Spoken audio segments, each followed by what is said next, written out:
Bueno, entonces, Jocelyn, perdone porque se cortó, pero vamos a continuar. Vamos a tratar de no tardarnos tanto. Entonces, te decía que ya que hayas revisado la obra, tienes que hacer un cuento y ese cuento tiene que estar adaptado a la actualidad, al marzo de 2022. Ajá. Entonces te decía, tienes que adaptar que la historia pase en 2022 y también de preferencia que los personajes se comporten como se comportarían actualmente. Entonces Sócrates, que en la Grecia se viste de túnica o de toga, pues acá se va a vestir de pantalón o con falda, ¿no? Pues también puede ser, pero ya no con toga, a eso es a lo que voy, ya no sería la moda usar la toga, sino sería, pues no sé, hasta incluso a lo mejor a una bata de baño, yo qué sé.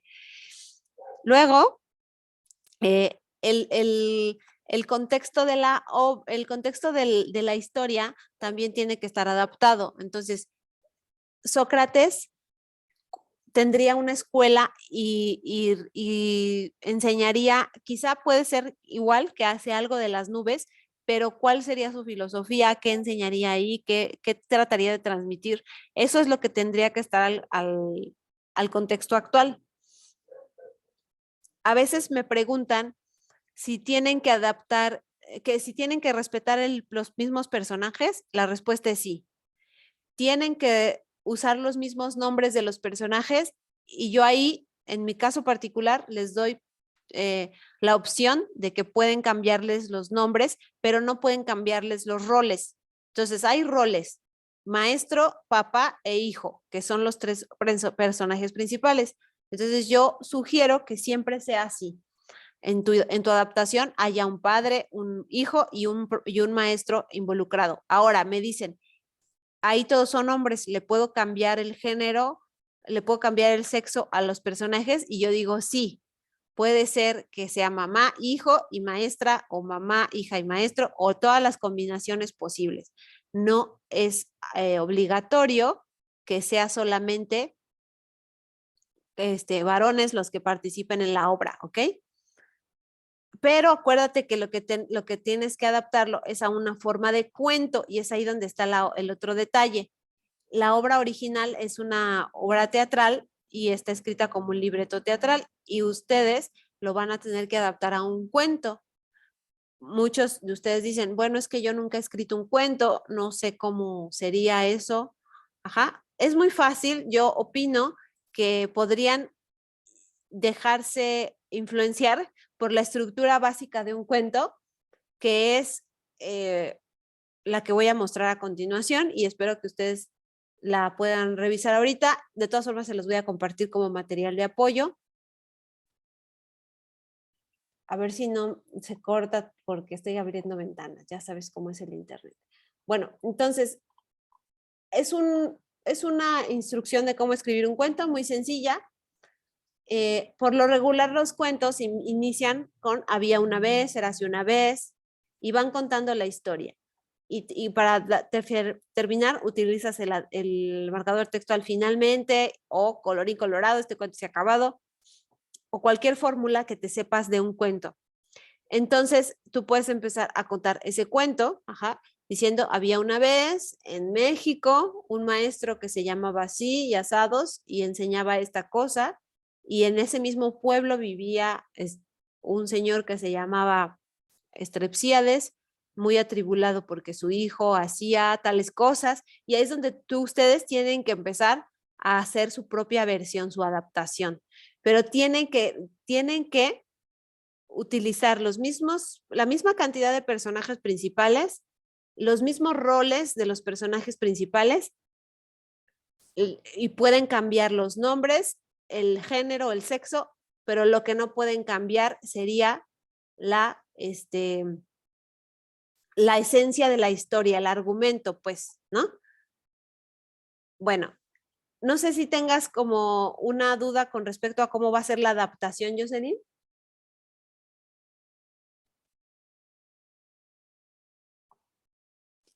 No, ni una duda. Perfecto. Y ya nada más en la tarea les pide que primero lo digan de forma oral y después lo escriban. Ajá. Eso no se les vaya a olvidar. Entonces, cuando vayan a compartir su enlace, aquí tengo otro material de apoyo que también les voy a compartir. Verifiquen que su enlace esté en el documento y que cuando le dé clic lo pueda yo abrir y escuchar. Y bueno, pues también pongan el escrito ahí mismo en el documento. Por favor, hagan la práctica oral. Eso es muy importante porque la clase pasada o la semana pasada se entregaron tareas, pero no algunas, no todas, no incluían la práctica oral que era leer un poema en una lengua originaria, aunque lo tenían que leer en español, ¿no? No estaba incluida esa práctica. Es muy importante la práctica de la oralidad porque pues es otra de las maneras en que usamos el lenguaje, que es por medio del habla, y no tiene por qué haber gran problema, a menos de que tengas el inconveniente, ¿verdad? De que seas una persona que por alguna razón no puede hablar, por alguna enfermedad o alguna discapacidad, pues eso me lo avisas y ya entenderé que no puedes hacer una grabación. Pero si no tienes ningún impedimento para hacer la práctica oral, es importante que la realices porque es algo con lo que te comunicas por medio de la práctica oral. Te digo, a menos de que por alguna discapacidad no puedas hablar, pero o no hables o no sea esa tu manera de comunicarte, se entiende perfectamente, pero las personas que no tienen eso, y que sí pueden emitir su expresión oral, pues es importante que la practiquen, ajá, para que no tengan tantas muletillas como yo cuando hablo, que me trabo y así, porque nos falta la práctica oral. Bueno, en fin, otra cosa que les iba a comentar sobre esta actividad, bueno, es eso principalmente, lo del enlace, que no les falte, y si por alguna razón no está, pues ahí díganme, no lo puse porque tal o cual cosa, y yo sabré entender todas las circunstancias. Bueno, esa es la actividad 5. Este esquemita que está aquí, que es de apoyo, se los voy a compartir en el foro de novedades en unos momentos más. Yo les pediría como favor muy especial que el foro de novedades lo revisen seguido, ¿no? Porque ahora el defecto que yo le veo es que todo se ve en gris aquí en la parte derecha, en avisos recientes. Todo se ve en gris y como que no resaltan los títulos de los mensajes y uno no se da cuenta cuando hay uno nuevo. Está un poco, pues vamos a decirlo así, un poco feo. Entonces, nosotros, como personas que usamos la plataforma, tenemos que estar pues viendo constantemente si hay mensajes nuevos. Eso pues sería nuestra tarea casi de todos los días porque no aparece como antes que nos lo resaltaba con algún color. Espero que después lo modifiquen, eso se puede modificar en la programación de la plataforma. Bueno, la otra actividad que es para esta semana, voy a cambiar de pantalla, es la del foro y es la actividad 6. Actividad integradora 6, literatura actual y experiencias estéticas. Y ahí se van a revisar dos páginas de internet con otras obras de expresión artística, que sería del graffiti y del cómic. Ya hablamos hace rato del cómic, pues van a ver una página de cómics y una página como de graffiti. Y ustedes tienen que analizar en el foro si esas obras, esas dos obras, el cómic y el graffiti, son literatura y si en ustedes provocan alguna experiencia estética. Entonces, les recomiendo que revisen el material de apoyo que venga sobre la experiencia estética y sobre qué es literatura. Yo ahorita voy a darles algunas características para que ustedes, con base en lo que ahorita veamos y con base en lo que ustedes vean en las páginas de Acción Poética y Zona Negativa.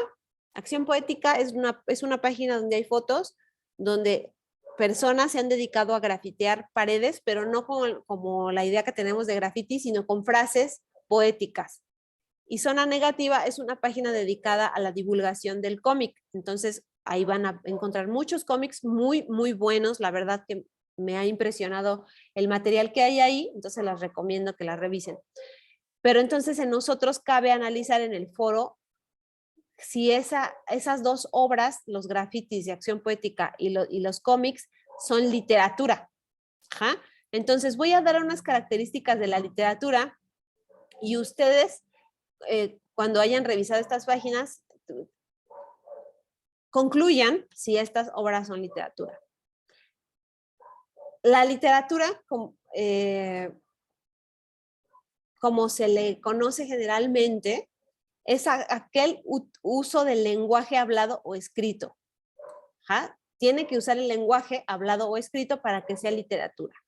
No toda la literatura tiene que estar escrita. Puede ser solamente hablada, ¿ja? Por la oralidad. Bueno, esa es una característica de la literatura.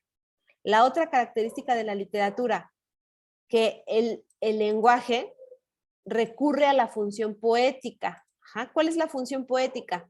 Es un uso estético de la lengua.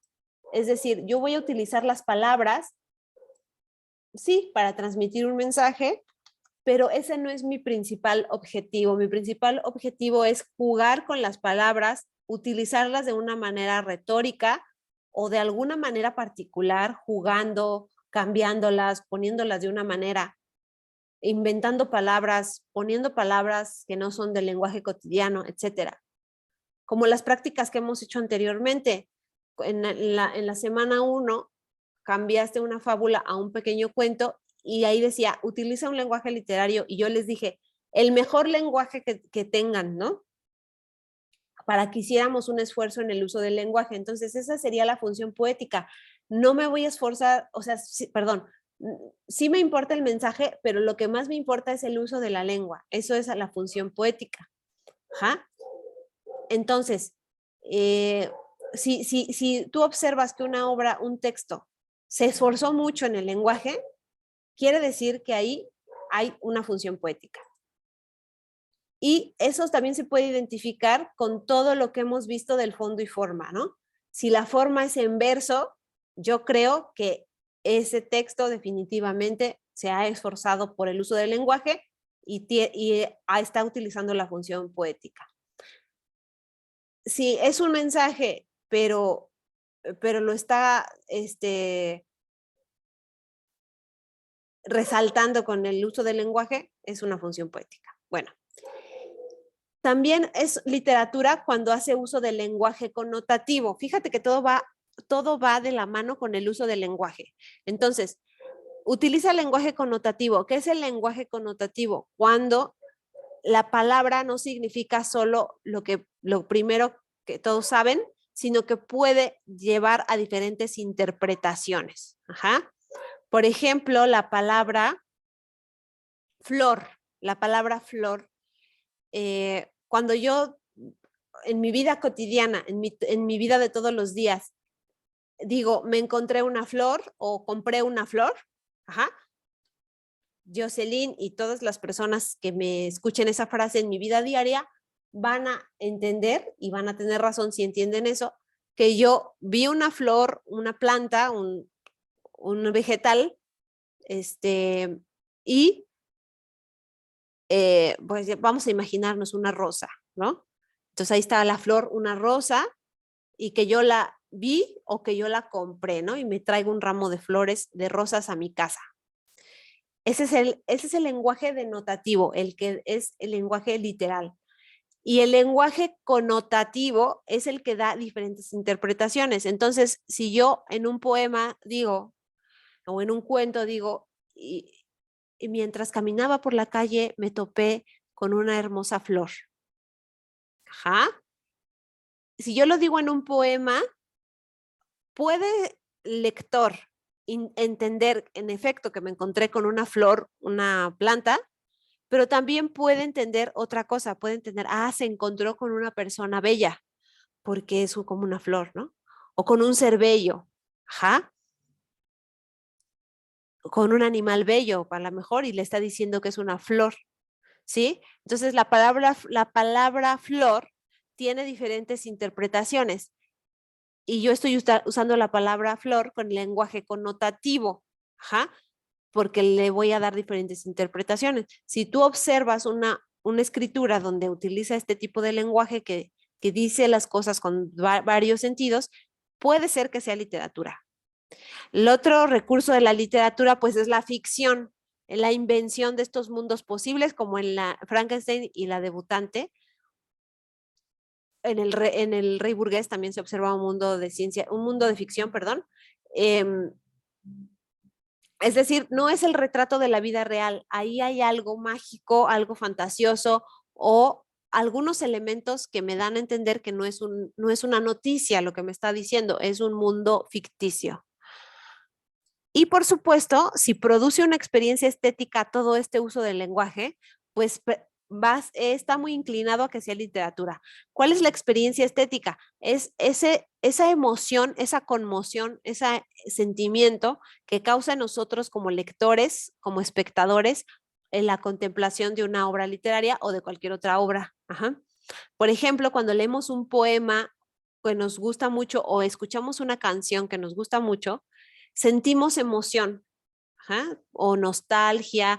Ahora que ustedes leyeron el poema de Nezahualcóyotl y estaban comentando lo que sentían, muchos de ustedes comentaron que sentían nostalgia, que sentían como ternura, que se sentían conmovidos. Ese sentimiento que les provocó escuchar el poema de Nezahualcóyotl o los poemas que investigaron es la experiencia estética. Ajá. Entonces, si esa obra en la que estás, a la que te estás enfrentando o la que estás leyendo, te produce una conmoción, una emoción, pues es muy probable que sea literatura. Entonces, estas son las características de la literatura y ustedes observen si esas páginas de acción poética y zona negativa las cumplen y si las cumplen, entonces podemos decir que son obras literarias. Ajá. Solamente ahí lo tendrán que argumentar, tendrán que dar sus razones y dialogar con sus compañeros al respecto. Y eso sería lo de la actividad 6, que es un foro. Y recuerden que en los foros es importante participar 5 veces, usar la etiqueta y bueno, pues en general hacer una discusión que sea como enriquecedora y pues no nada más de, estoy de acuerdo, vaya, Dios. No, pues tratar de dar un comentario más elaborado. ¿Hasta aquí tienes algún comentario o duda, Jocelyn? No, ninguna. Perfecto. Entonces vamos a cerrar la sesión, ya son las 10. Si tienes alguna duda, me la envías por mensajero y te la contesto. Y también hay otra sesión mañana para otras dudas que lleguen a surgir u otras cosas que no haya dicho hoy, las voy a decir mañana. Entonces también te invito que si después, si te puedes unir mañana, pues estaría excelente. Y si no, pues ya la ves grabada, ¿ok? Sí. Perfecto. Entonces nos seguimos comunicando y ahorita te doy la extensión de tu tarea, no te preocupes. Ok, muchas gracias. Que estés muy bien. Bye. Nos vemos. Adiós.